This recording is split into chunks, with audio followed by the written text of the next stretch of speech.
नमो हरिहन्ताणं नमो सिद्धाणं नमो आयरीयाणं नमो वज्रायाणं नमो लोये सबसाम्हूणं जीवं जीवं दवं जिणवरवसहेण जैननिड्डिठं देवीन्द्रविन्दवन्दं वन्दे तं सर्वदा शिरसा।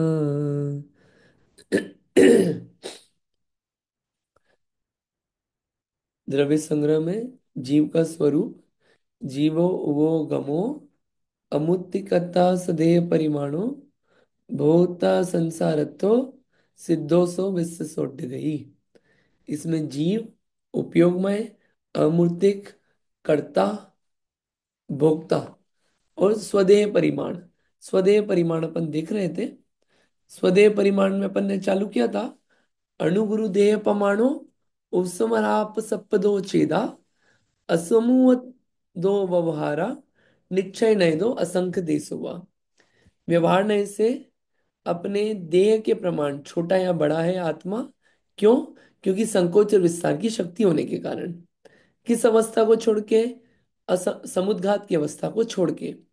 और निश्चय नय से असंख्यात प्रदेशी है आत्मा। ये अर्थ देखा था। अपन टीका पढ़ते हैं।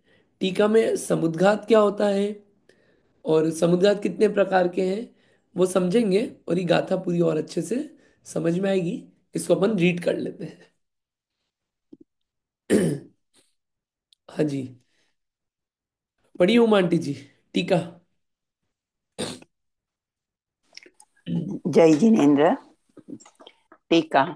अणु गुरु देह पमानो निश्चय नहीं से अपने देह से भिन्न और केवल ज्ञानादि अनंत गुण समूह से अभिन्न ऐसे निज शुद्धात्म स्वरूप की उपलब्धि के अभाव से तथा देह की ममता जिसका मूल है, ऐसी आहार, भय, मैथुन, परिग्रह रूप संज्ञा आदि समस्त रागादि विभावों में आसक्ति का सद्भाव होने से जीव ने जो शरीर नाम कर्म उपार्जित किया है, उसका उदय होने पर माने जीव अपने छोटे अथवा बड़े देह के बराबर होता है।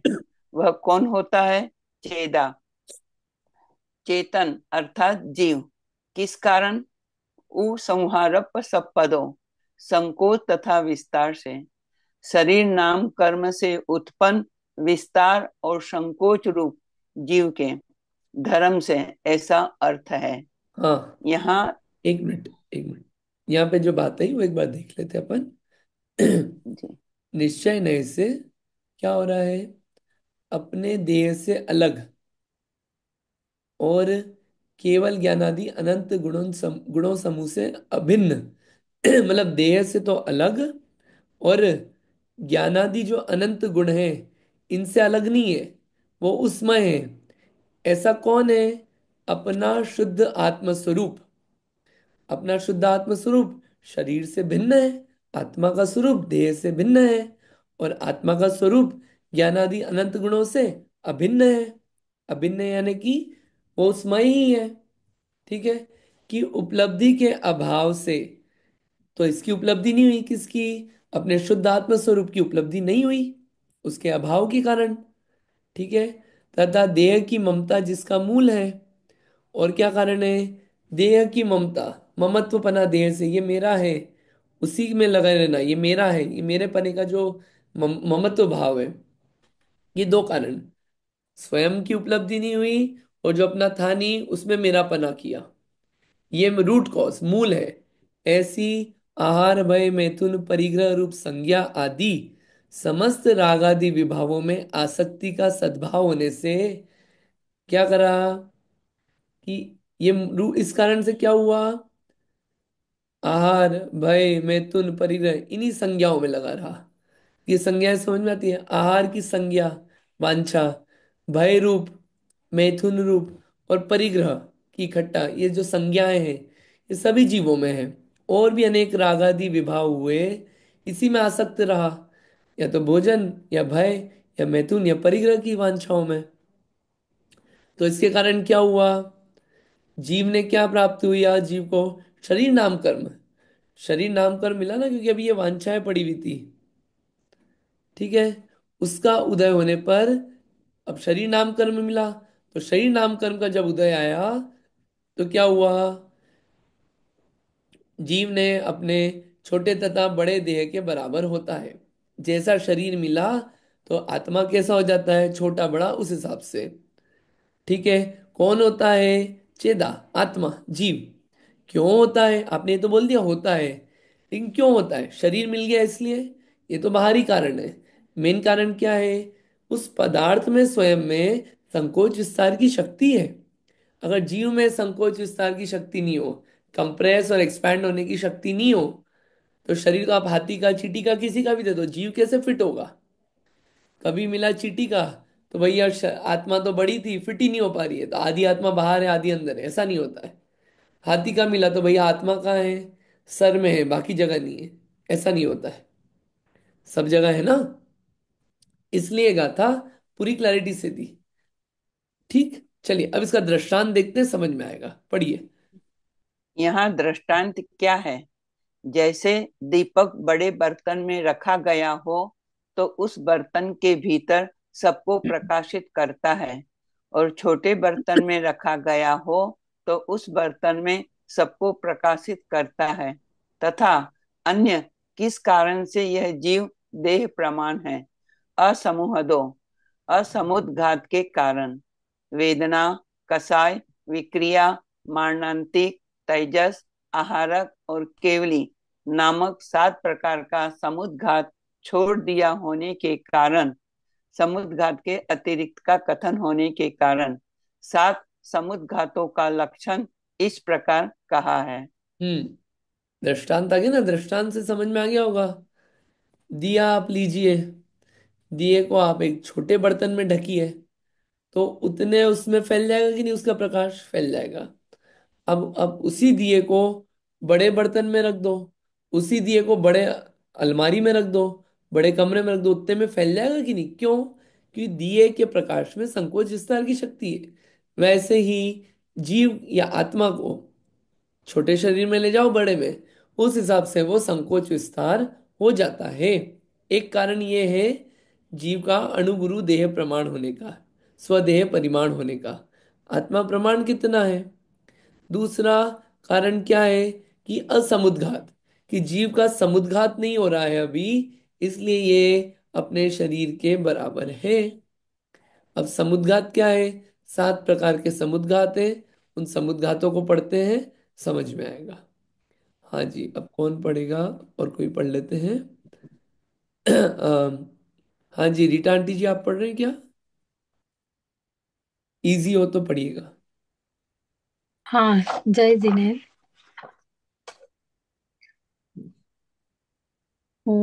वेयण कसाय, कसाय वेद्वियो, वेव्विवो, मारणान्तिको समुद्गादो, तेजाहारो, छठो सत्तमो केवलीनम तु।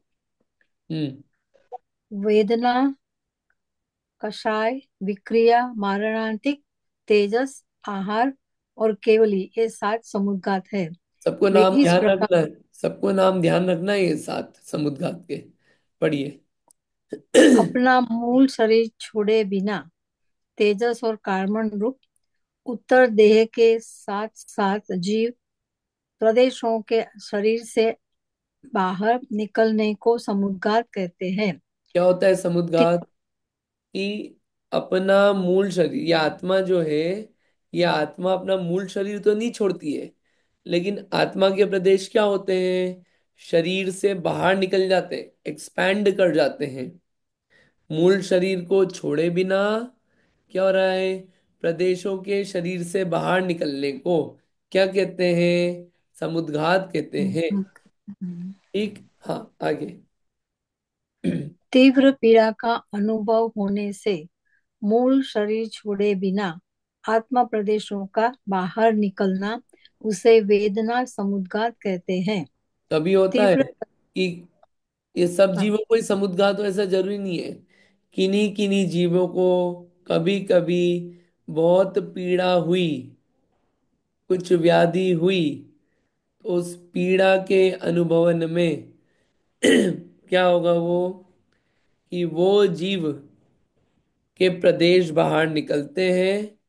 और क्या, शरीर, मूल शरीर को छोड़ती नहीं आत्मा, आत्मा वही, लेकिन एक्सपेंशन होता है, प्रदेश थोड़े बाहर निकलते हैं। तो उसको बोलते हैं वेदना समुद्घात। उस समय पे, अब आप देखिए, आत्मा का जो साइज है वो शरीर के बराबर नहीं है उस समय पे। अगला।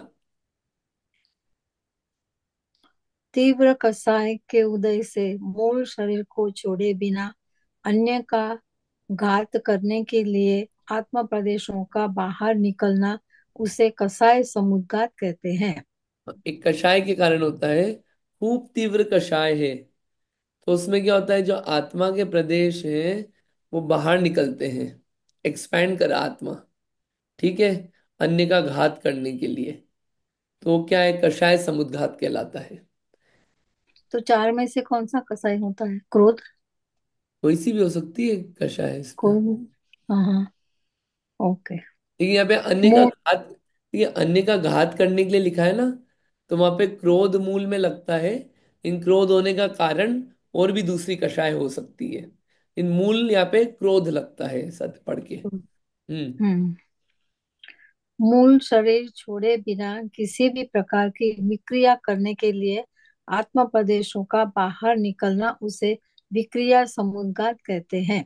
हाँ, यहाँ पे क्या हुआ, मूल शरीर था, अब विक्रिया करनी थी, तो क्या हुआ कि आत्म प्रदेशों का क्या हुआ, बाहर निकले। मूल शरीर नहीं छोड़ा है, तो विक्रिया करने के लिए ये कार्य हुआ, तो वो क्या है, विक्रिया समुद्घात। अगला।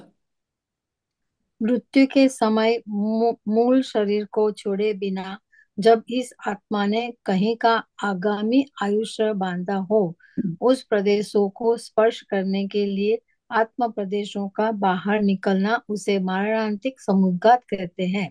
ये मरणांतिक समुद्घात, मरण, अंत आ गया जीवन का, मृत्यु होने वाली है, उस समय किसी जीव को कभी ये परिणाम आए कि मैं कहाँ जाके उत्पन्न होऊंगा, आयु बंध चुकी थी, तो उसके आत्मा के प्रदेश उस जगह को स्पर्श करके आ जाते हैं। मूल शरीर से आत्मा निकलती नहीं है, वहीं अभी मरण नहीं हुआ है, लेकिन आत्मा के प्रदेश फैलते हैं और स्पर्श करके आ जाते हैं। जैसे मान लीजिए कि हम यहाँ अभी भारत में हैं, मरण हो रहा है, भाव आया कि हम कहाँ जाएंगे, आयु बन गई थी, ओ अच्छा, आप अफ्रीका के जंगल में होगे पैदा, ठीक है, तो उस जहां पे पैदा होंगे उस जगह को स्पर्श करके आ जाएगा आत्मा का प्रदेश। सबके साथ नहीं होता है, हर किसी को ये विचार नहीं आता है, विचार आ भी जाए तो हर किसी के आत्मा के प्रदेश निकलते नहीं है। लेकिन ये ऐसी पॉसिबिलिटी बन सकती है कि आत्मा के प्रदेश बाहर निकल सकते हैं, इसलिए ग्रंथ में बताया कि समुद्घात एक तरह का होता है। कारण क्या बना उसमें, मृत्यु का समय, इसे नाम क्या दे दिया, मारणांतिक समुद्घात। आगे। अपने मन को अनिष्ट उत्पन्न करने वाला कोई अन्य कारण देखकर जिसको क्रोध उत्पन्न हुआ है, ऐसे संयम के निदान रूप महामुनि के मूल शरीर को छोड़े बिना सिंदूर के पिंड समान प्रकाश युक्त 12 योजन लंबा सूच्य गुल के संख्यातवे भाग हम्म।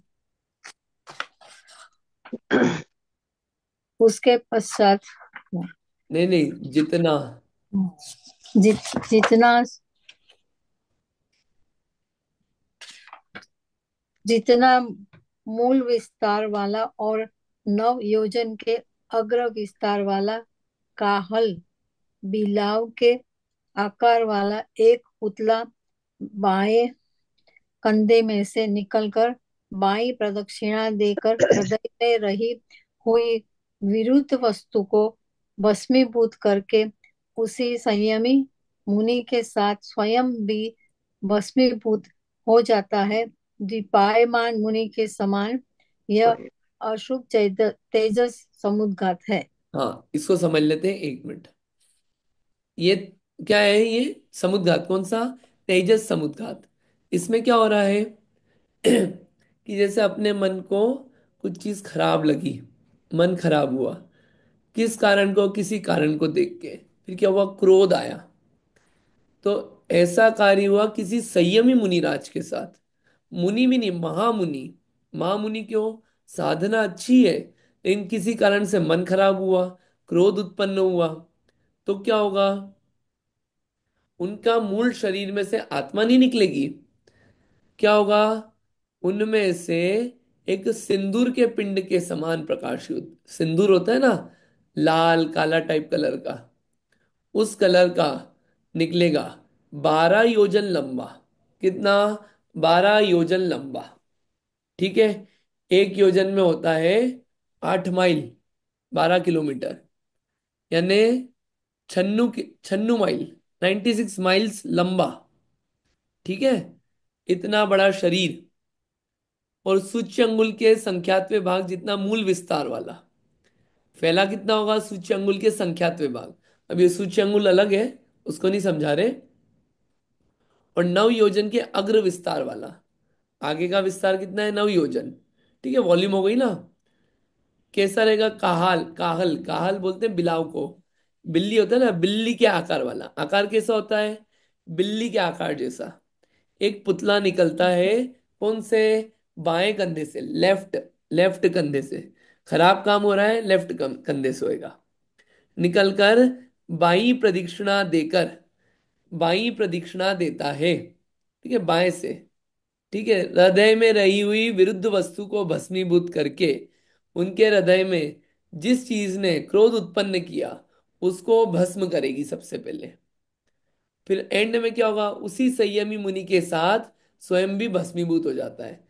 पहले उस चीज को भस्म करके आए, फिर उन मुनि के हृदय में आएगी, मुनि को भी भस्म करेगी, और स्वयं पुतला भी भस्म हो जाएगा। जैसे कि द्विपायन मुनि। द्विपायन मुनि की कथा आपको ख्याल है? द्विपायन मुनि हुए थे नेमिनाथ भगवान के समय। क्या हुआ था कि नेमिनाथ भगवान का समोषण था। किसी ने पूछा कि भैया ये कि स्वामी ये बताइए, ये द्वारका तो देवों द्वारा बनाई गई है, इसका अंत कब कैसे होगा? तो उसमें आया कि द्विपायन मुनि के द्वारा ये भस्मीगत हो जाएगी। तो द्विपायन वो भी वही थे, मुनि नहीं बने थे। उनने सोचा मैं तो क्या करता हूँ, दीक्षा ले लेता हूँ तो मुनि बन जाऊंगा, फिर तो कैसे भस्मीभूत होगी? और मुनि बन के भी क्या, ये नगर ही छोड़ देता हूँ, फिर कैसे भस्म होगी? इस नगर से बहुत दूर चले जाता हूँ। और पूछा किसने कितने टाइम बाद होगी? 12 साल बाद होगी। मुनि चले गए, 12 साल तक आना ही नहीं यहाँ पे। अब ठीक है, चले गए, बढ़िया बात है। फिर वहां पे वो भी पूछा था सवाल, कैसे होगी? तो उन्होंने बोला शराब उसमें कारण बनेगी। तो सब लोगों ने अपने घर की शराब जो है जंगल में फिकवा दी। अब ये थे वहां पे, 12 साल मतलब कुछ समय बीता। ये आए देखने, और जंगल में ध्यान लगाया, और देखा अरे ये तो अभी जली नहीं है। जंगल में ध्यान लगाया। अब उधर से यादव वंशी आ रहे थे, उनको बहुत प्यास लगी जंगल। 12 साल हो गए थे नहीं उसमें। नहीं, लोग लोग वो तो बाद में हाँ बताएंगे। वो बाद में बताएंगे, अभी क्या अच्छा अच्छा हाँ मेन निकल जाएगी वरना। हाँ हाँ हाँ, क्या कारण हुआ? अच्छा हाँ हाँ। तो वो अभी आ गए थे। उनको लगा 12 साल हो गए, कि चलो अपन चलते हैं। गए देखने, तो अभी तो जली नहीं थी। तो जंगल में ध्यान लगाया, वहां से यादव वंशी आ रहे थे। यादव वंशियों को प्यास लगी जंगल में। तो एक गड्ढे में वहां पे पानी, मतलब कुआं समझा या जो भी समझा, बावड़ी कुआं खूब भर गई थी। वो थी शराब, और सड़ गई थी, पीने में आई। उससे वो पागल हो गए। वहां देखा ये खड़े हुए हैं, उनको देख के उनको गुस्सा आया। उन्होंने पत्थर फेंके, अपशब्द बोले, खूब करा। तो द्विपायन मुनि को क्रोध आ गया। अब क्रोध, इनको तेजस रिद्धि भी थी। और इनके शरीर से क्या हुआ? इनके शरीर से एक पुतला निकला। और पुतला निकला, और पुतले ने निकल के क्या किया? सबसे पहले तो वो उन लोगों को भस्म किया, द्वारिका को भस्म किया पूरा। फिर उनको भस्म किया, और पुतला भी भस्म होके समा गया। और वो दीपायन मुनि मर के नरक में गए। अब यहाँ पे प्रश्न आता है कि 12 साल बाद होना था, लेकिन 12 साल बीत गए थे, फिर क्यों नहीं हुआ, बाद में क्यों हुआ? तो उसका कारण ये है कि द्विपायन मुनि ने कैलकुलेशन किया था तिथियों का। तो क्या हुआ? अधिक मास या कुछ पढ़ने के कारण तिथि का कैलकुलेशन ऊपर नीचे हो गया। और मन में क्यूरियोसिटी थी कि चलो देख के आते हैं, तो देखने चले गए। और जिस समय हुआ उसी समय 12 साल पूर्ण हुए थे। तो उस समय क्या हुआ, ऐसे निमित्त बने कि क्या हुआ, मतलब क्या हुआ, वो जो पुतला निकला था ना, मुद्दे की बात ये समझाना है। जो पुतला निकला था अशुभ तेजस, वो कोई ऐसा नहीं था जादू टोना कुछ था। वो, उसमें भी आत्मा के प्रदेश थे उन द्विपायन मुनि के। तो आत्मा के प्रदेश क्या है, फैले उसमें। ठीक है। तो ये क्या है, अशुभ तेजस समुद्घात। ये तेजस समुद्घात है, लेकिन कौन सा, अशुभ तेजस। मतलब आप देखिए इस समय भी आत्मा का जो शेप है, प्रमाण है, वो शरीर के जितना नहीं है, बाहर फैल गया ना। वो मुद्दे की बात है बताने की। ठीक। अगला, आगे पढ़िए। और लोक को व्याधि।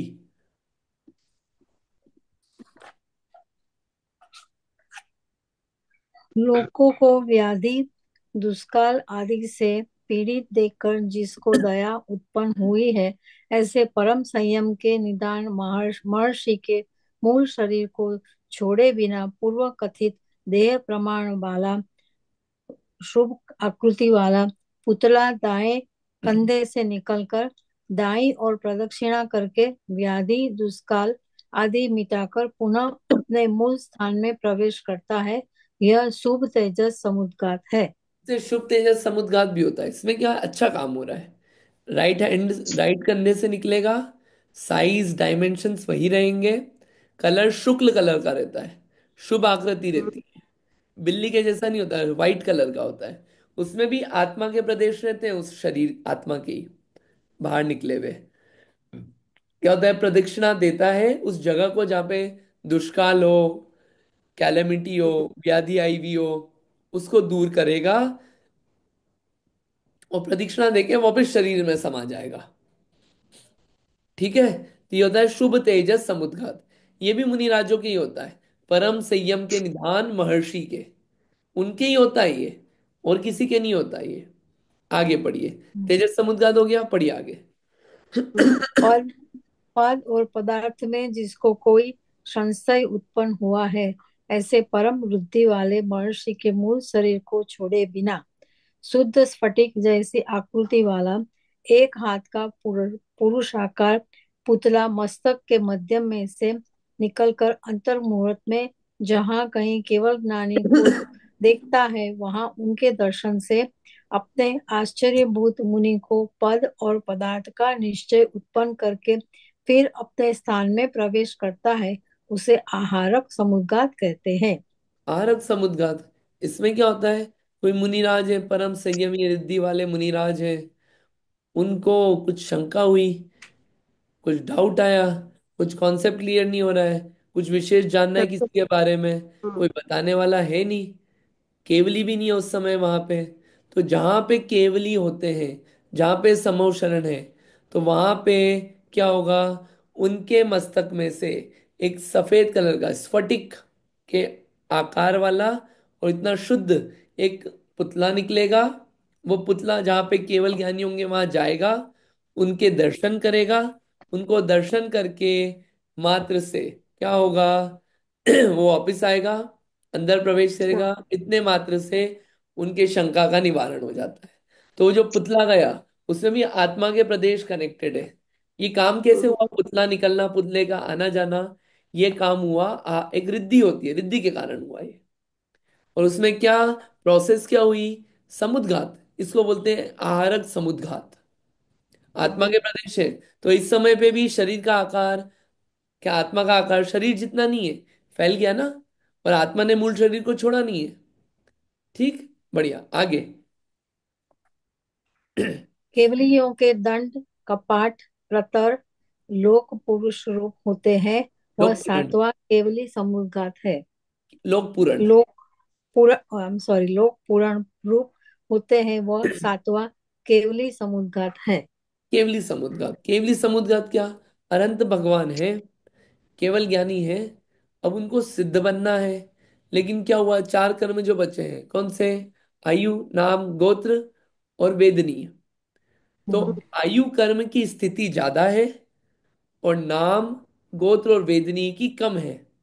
ठीक है, इतनी बची है मान लीजिए।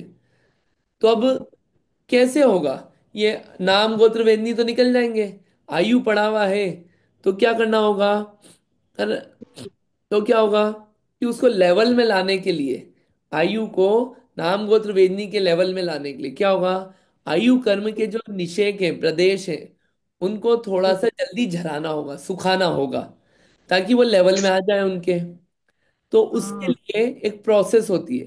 केवली भगवान को सोच के नहीं करना पड़ता है, नेचुरली होती है, ये भी स्वयं से होता है। क्या होता है उसमें? हम्म। शरीर जो है पूरे लोकाकाश में फैल जाता है। कैसे फैलता है? पहले आत्म जो शरीर है, शरीर नहीं फैलता है, आत्मा के प्रदेश। आत्मा के हम्म। प्रदेश पहले डंडे जैसे से होते हैं, ठीक है, स्ट्रेट। फिर हम्म। कपाट जैसे खुलते हैं, फिर बाहर बरोबर। निकलते हैं और पूरे लोक में फैल जाते हैं।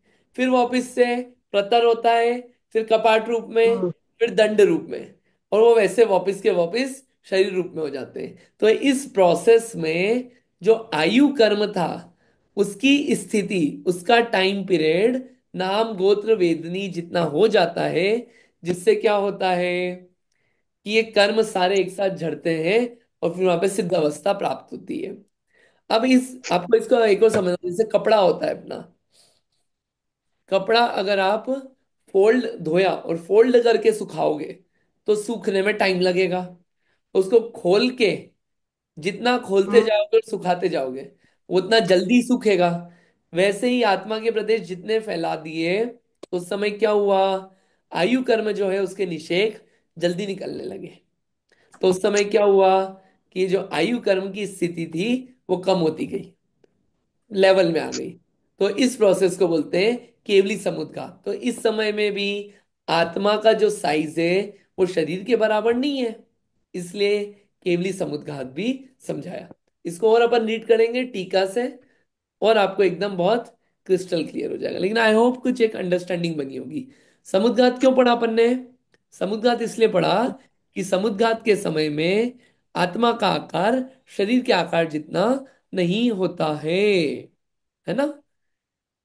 अपन आगे का पढ़ते हैं। हम्म। लता आंटी जी, आप पढ़ेंगे आगे से, नए विभाग कहते हैं। एक क्वे, एक हाँ। क्वेश्चन है भैया। हम्म। एक क्वेश्चन है, सॉरी। हाँ बोलिए। सॉरी, ये सात समुद्र में से, ये सात समुद्र में से um, कौन से समुद्र मिथ्या दृष्टि मीनिंग गुणस्थानक पहले वाले में होता है? देखिए, केवली समुद्घात मिथ्या दृष्टि को हो नहीं सकता, क्योंकि वो केवली भगवान नहीं का हो। होता है। हाँ। आरक समुद्घात रिद्धिधारी महामुनि राजों की होता है, तो वहां भी मिथ्या दृष्टि गया। फिर तेजस समुद्घात, वो भी मिथ्या दृष्टि को नहीं हो सकता, क्योंकि वो भी संयमी मुनिराजों को ही होता है। तो तीन तो क्या हो गए? हाँ। आउट हो गए। बचे कौन सा? वेदना, हाँ। कषाय, विक्रिया, मारणांतिक। ये जो चार समुद्घात है, इसमें से हाँ। भी ये जो विक्रिया वाला है, विक्रिया वाला भी जो है जिसको विक्रिया करने की शक्ति होगी उसी के बन पाएगा। तो बचे कौन से? वेदना, मतलब मिथ्यादर्शी उसके हिसाब से नहीं बता रहा हूं।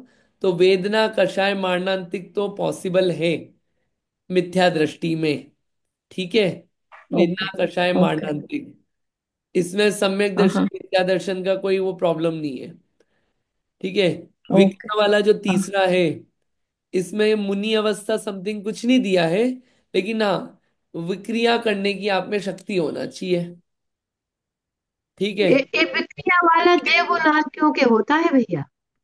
किनके हैं? देव और विक्रिया सब नारकियों के, क्योंकि नहीं विक्रिया रिद्धि रहती है ना, तो हाँ, उन्हीं को बराबर, होता है। हाँ। बराबर, बराबर। हाँ। और कोई नारियों, मतलब विक्रिया रिद्धिधारी मुनिवर है तो मुनिराजों के लिए भी हो जाता है, परंतु देव और नारकियों के तो होता ही है नारकियों के, देवनार्जो। ऐसा लगता है हाँ। कि नारकियों को कैसे बनेगा? देवों का तो क्या होता है कि उनकी हाँ। पृथक विक्रिया होती है, कि वो जी जो हाँ। मूल शरीर है और एक और शरीर हाँ। बनाया उन्होंने, जैसे हाँ। पंचकल्याणक देखने आए। तो कोई मुख्य जो मेन सौधर्म इंद्र है, जो स्वयं, वो मूल शरीर के साथ नहीं आता है, अपना एक और शरीर बनाता है विक्रिया से, क्या पृथक विक्रिया करता है, और वो आता है, और वहां पे प्रदेश जो है वो जुड़े हुए हैं, ठीक है। एक वो होता है। लेकिन हाँ। नारकियों के साथ पृथक विक्रिया नहीं होती है। नारकियों की अपृथक विक्रिया ही होती है। मतलब नारकी, ऐसा नहीं होगा कि एक और नारकी बना लिया उसने अपने जैसा और मारा पीटी करेगा, नहीं। स्वयं के शरीर को ही भाला बनाएगा, मगरमच्छ बनाएगा, स्वयं के उसको ही करेगा। तो नारकियों में विक्रिया समुद्घात होता है कि नहीं होता है वो देखना पड़ेगा मुझे, उसमें थोड़ा। होता है, होता है, हमने पढ़ा है भैया। ठीक है, थोड़ा सा इसके एक बार द्रव और देख। संकेत। हाँ, हाँ थोड़ा सा एक बार हाँ। और देख लीजिएगा, थोड़ा सा मेरी शंका का निवारण हो जाएगा, मैं भी देखूंगा। बट आपकी जी बात जी। लेके चलता हूँ। ठीक है, हाँ चक्रवर्ती को भी विक्रिया होती है ना? विक्रिया होती है, लेकिन हाँ क्या है। हाँ होती है। हाँ, होती है। हाँ, वो अपने रूप बनाता है ना इतने। ठीक बात है। हाँ, हाँ, तो 96,000 रूप ओरिजिनल रूप उसके पटरानी के पास रहता है। बाकी हाँ 96,000 रूप धनरानी के पास होते हाँ, हैं ना। तो बराबर। उसके भी समुद्घात होता होगा।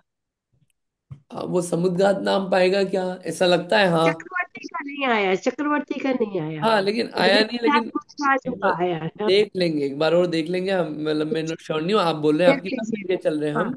लेकिन अपन हम्म। सबके वेरिफिकेशन के एक बार ग्रंथ का आधार ले लेंगे एक बार। ठीक है। है ना, बाकी आपकी बात थैंक यू। क्लियर है ना। चल, तो वेदना, कषाय और मारणांतिक तो मिथ्या दृष्टि का हो सकता है। सभी मिथ्या ये दृष्टि का होगा जरूरी नहीं है। और ऐसा केवली नहीं है। समुद्घात भी सारे केवलियों को हो ये कोई जरूरी नहीं है। तेजस, आहार, ये भी सारे रिद्धिधारी मुनिराजों को हो जरूरी नहीं है। लेकिन समुद्घात होना जरूरी नहीं है। ठीक है, कि सबको होगा ही नहीं। ठीक। चलिए, अपन आगे नए विभाग नहीं, समझते हैं। ये तो हमने समुद्घात पढ़ लिया। अब हमको समझाओ कि हमारा आकार कैसा है, हमारा प्रमाण कितना है। अब मुद्दे की बात आती है। पढ़िए आंटी जी। जी।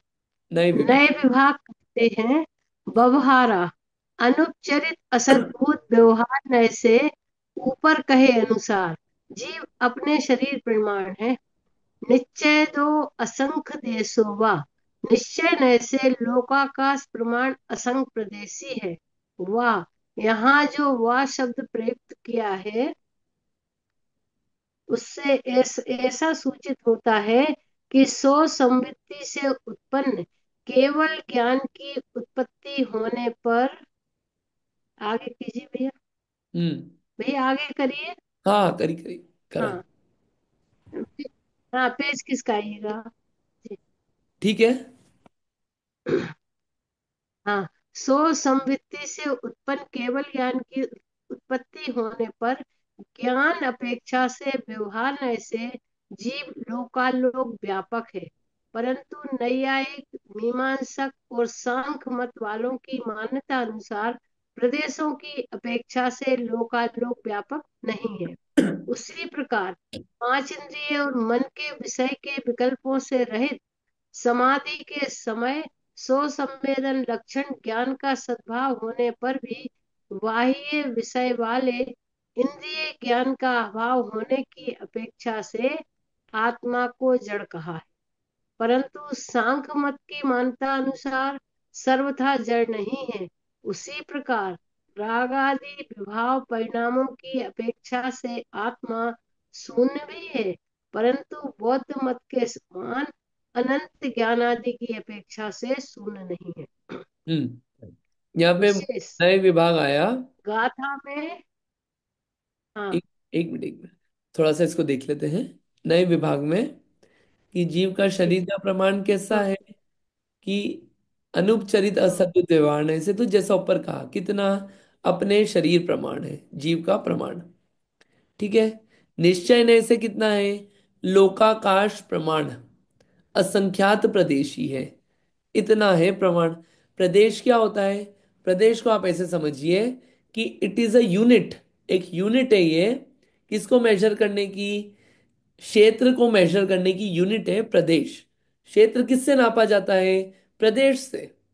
अब हमने कितना प्रदेश बोला, असंख्यात प्रदेश। असंख्यात भी कितना बड़ा, असंख्यात के बहुत सारे वेद होते हैं। तो हमने बोला लोकाकाश प्रमाण असंख्यात, जितना लोकाकाश है उतना बड़ा असंख्यात लेना, उतना प्रदेशी जीव का कितना है, प्रमाण है।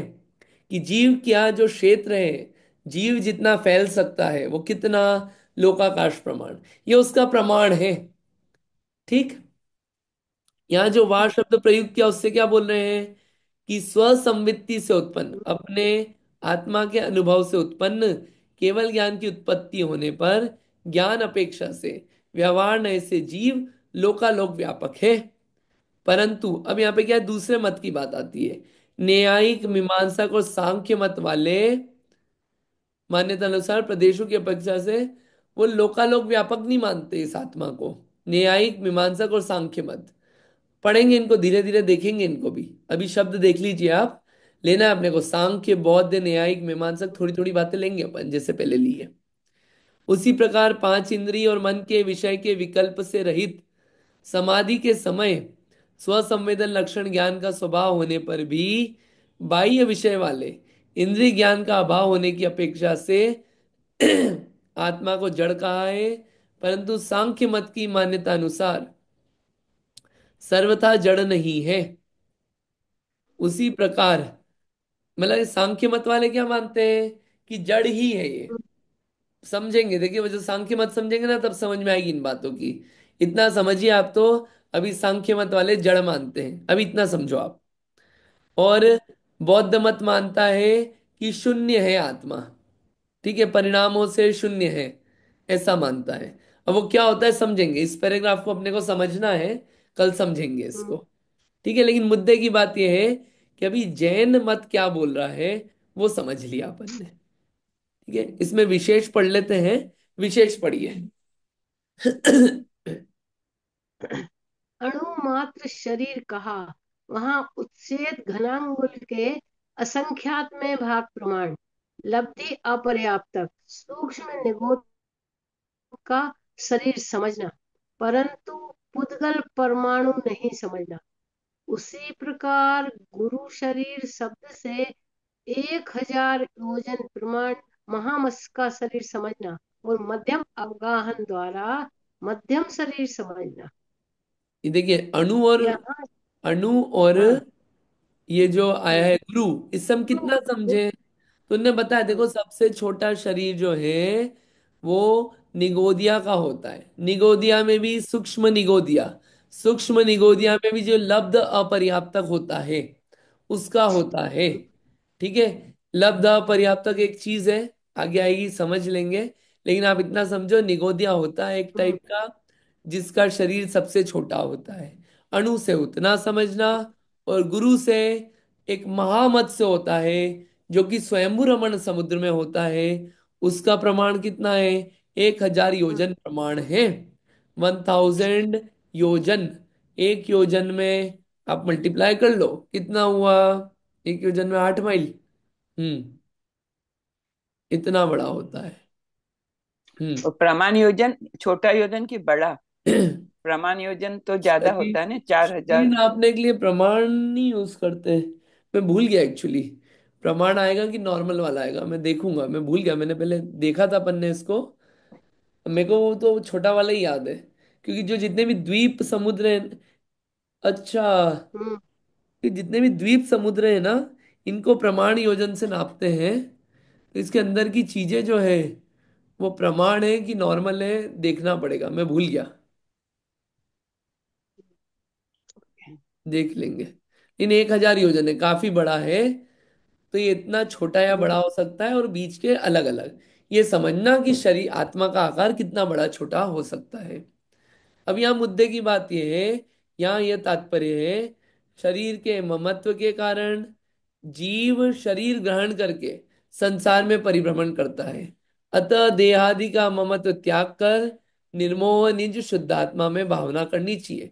ये क्यों बता रहे हैं जीव का स्वरूप, कि जीव का हम्म, स्वरूप ऐसे रहना नहीं है, फ्री है वो तो। ममत्व में फंसने के कारण भ्रमण करता है। तो ममत्व को छोड़ के अपने शुद्धात्मा की भावना भाना चाहिए, ना ही शरीर की। ठीक है, ये स्वदेह प्रमाणत्व की व्याख्यान पूर्ण हुई। इससे पूरा हम्म, जितने भी निराकरण है, जितनी भी भटकन हो सकती है। देखिए एक ये बात है कि जीव और आत्मा को शरीर और आत्मा को अलग मानो, एक ये बात है। और एक ये बात है कि पहले आत्मा है कैसे पूरा समझ में तो आए।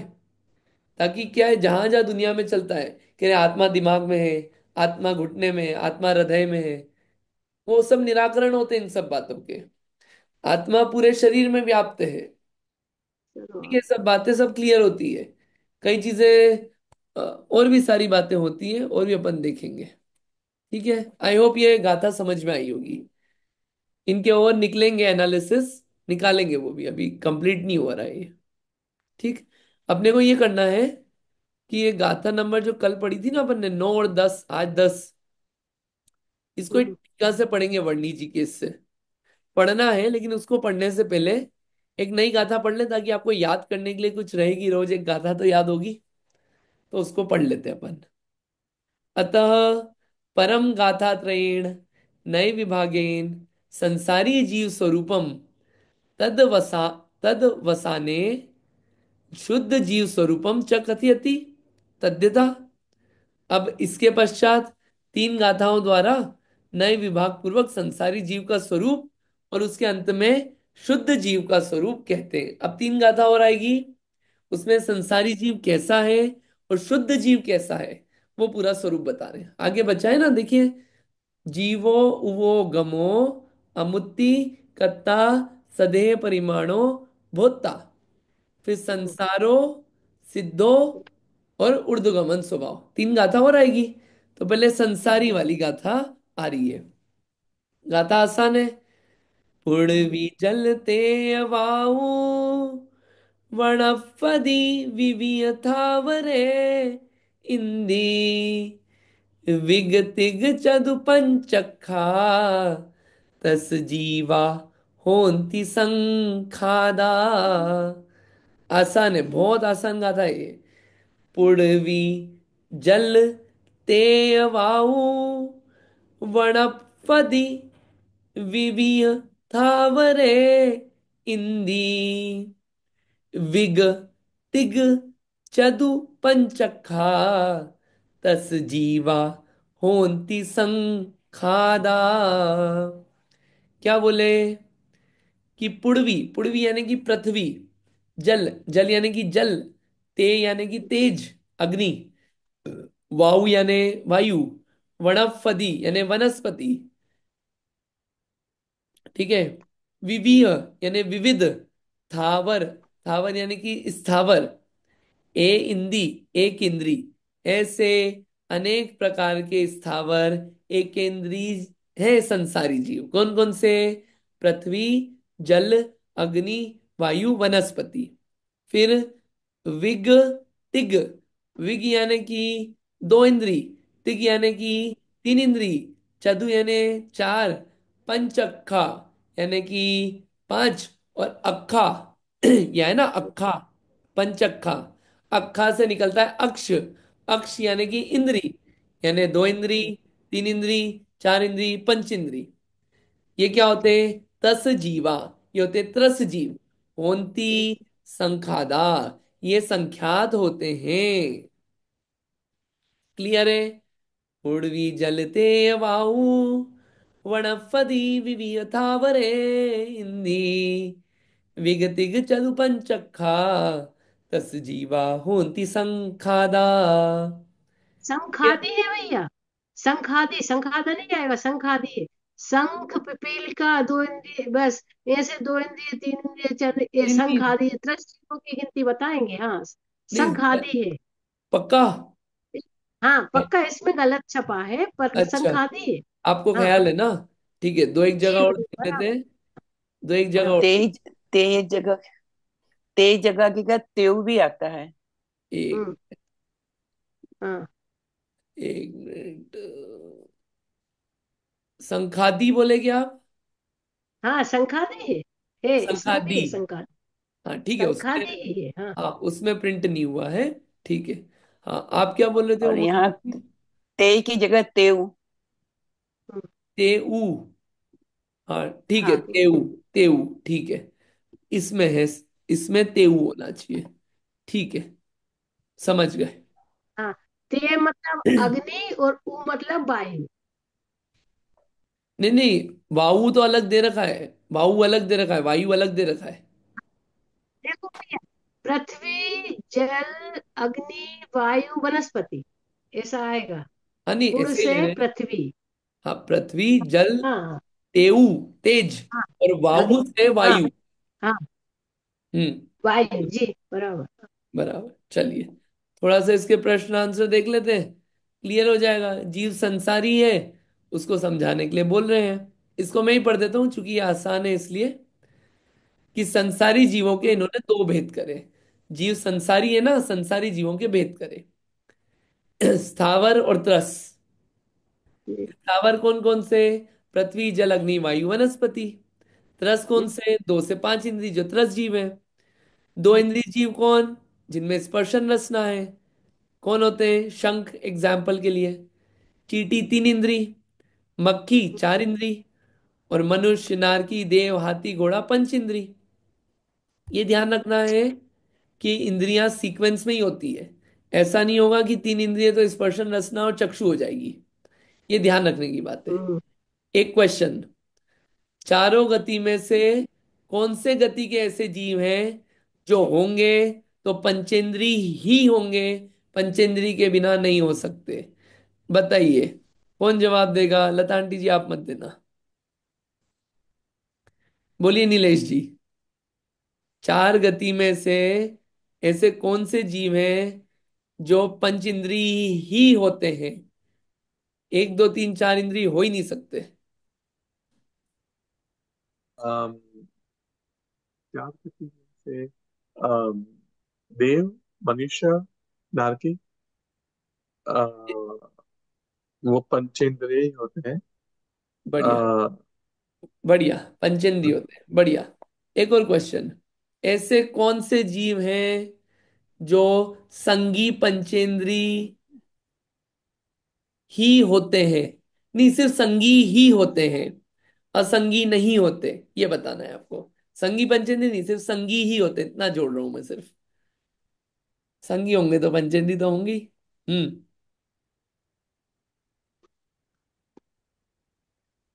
बोलिए पूरा लता। प्रश्न नहीं सुन पाए। क्या बोला आपने? पूरा प्रश्न नहीं सुन पाए। हाँ ऐसे कौन से जीव हैं जो सिर्फ संगी ही होते हैं, असंगी नहीं होते? कौन सी गति के जीव संगी ही होते हैं?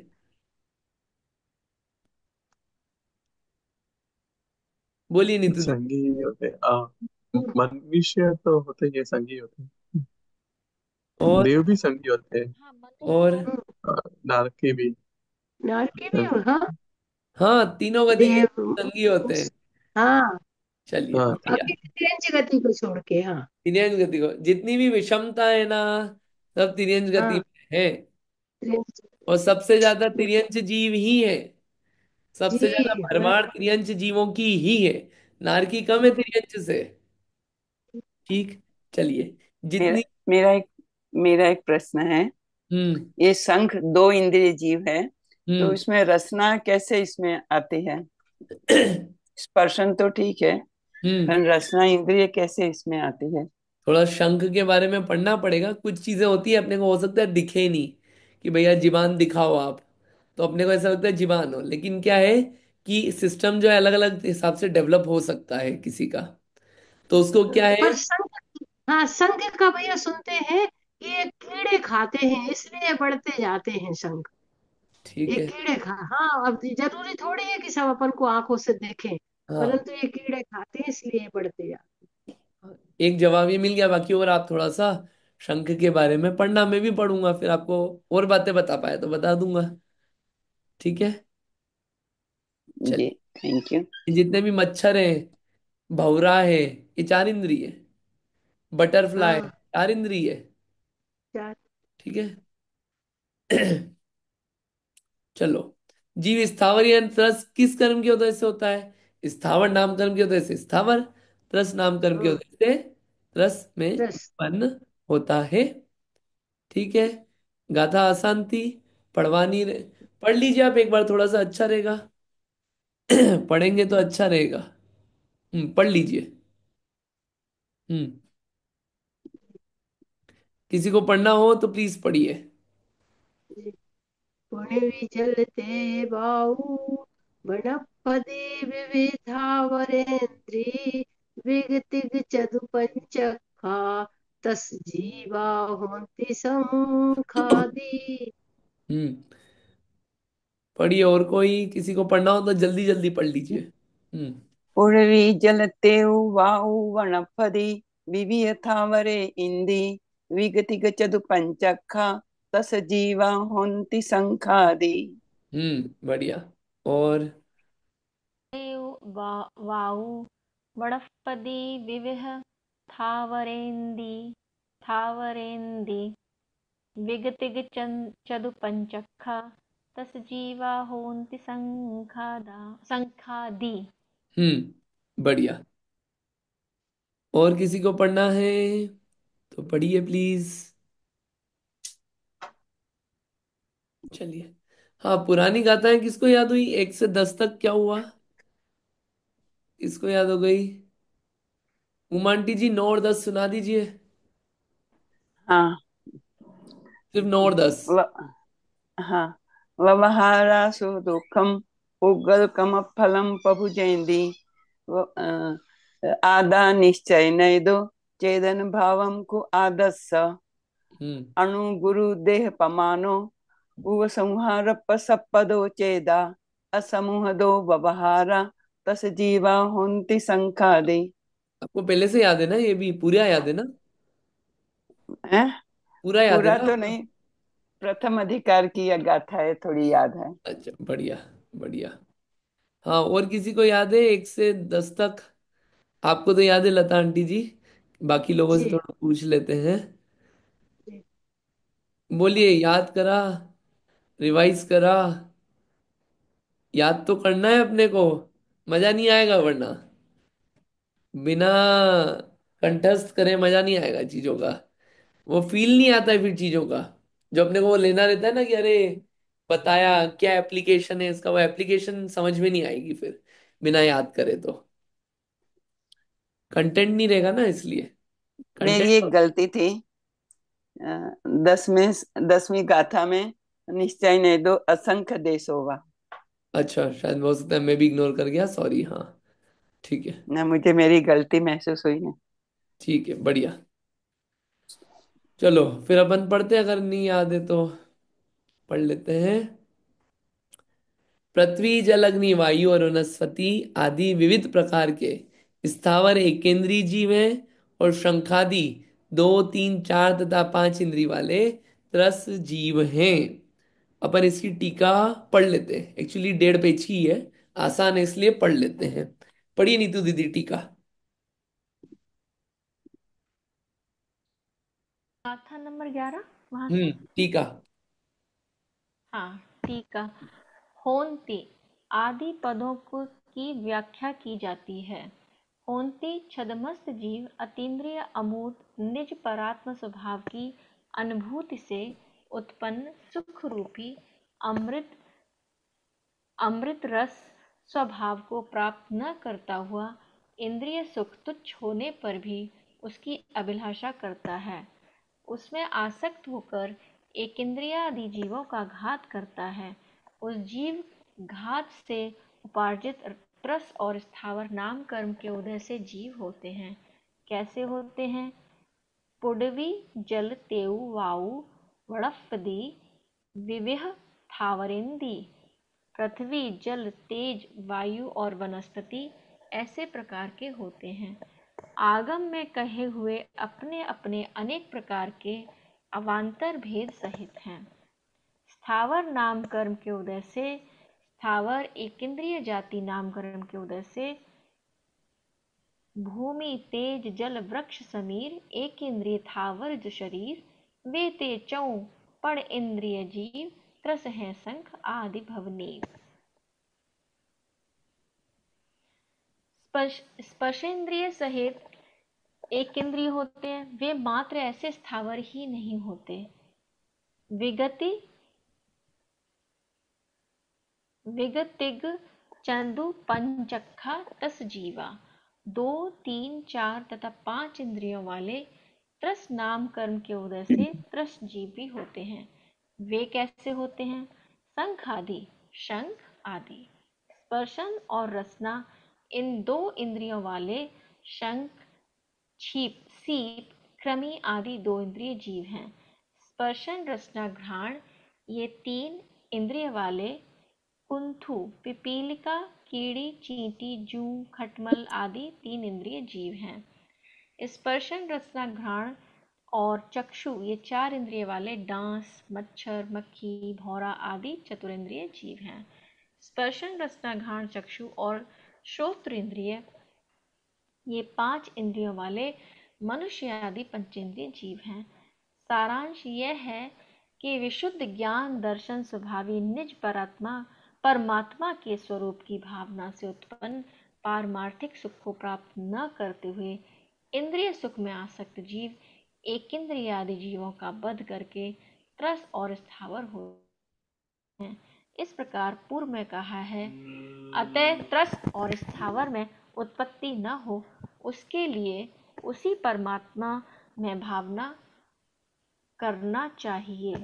मुद्दे की बात यह है, ये तो समझ में आ गया, 1 2 3 4 5 इंद्री की जो अपना आत्मा है, जिसे परमात्मा भी बोला है, वास्तविकता में वो परमात्मा जैसा ही है। आत्मा अपना है तो वैसा, अगर वास्तव में देखो तो, क्योंकि उसमें भी ज्ञान दर्शन सुख है वैसा का वैसा, लेकिन उसकी तरफ ध्यान नहीं है, मलिनता है। तो उस भावना से उत्पन्न पारमार्थिक सुख को प्राप्त न करते हुए इंद्रिय सुख में आसक्त है जो जीव, वो क्या करता है? इंद्रिय सुखों की प्राप्ति के लिए 1 2 3 4 पंचेंद्रिय जीवों का क्या करता है? वध करता है।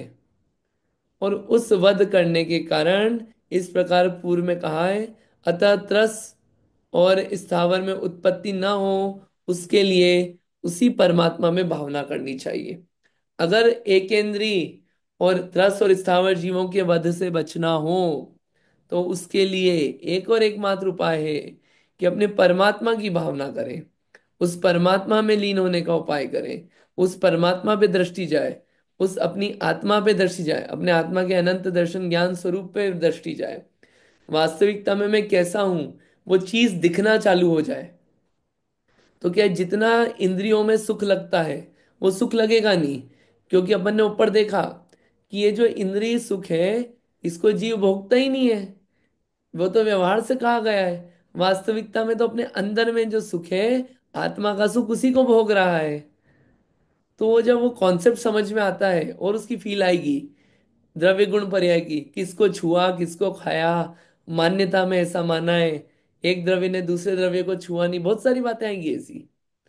तो फिर समझ में आता है कि अरे हम काम वध करने में लगे इन जीवों का, काम चलाया थोड़ा बहुत फिर भी शरीर के लिए, बाकी तो अपना आत्म उद्धार करेंगे। ये द्रव्य संग्रह पढ़ने का फायदा है। कोर समझ में आता है, कोर की वस्तु कैसी है।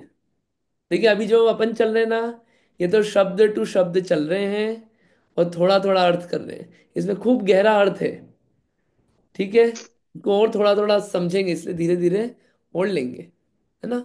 अब अपने को क्या करना है, अगली बार कल गाथा नंबर 9 और 10 की टीका लेंगे अपन। तो एक वो काम करेंगे, और सांख्य बौद्ध न्यायिक मीमांसक क्या कहते हैं ये बातें पढ़ेंगे।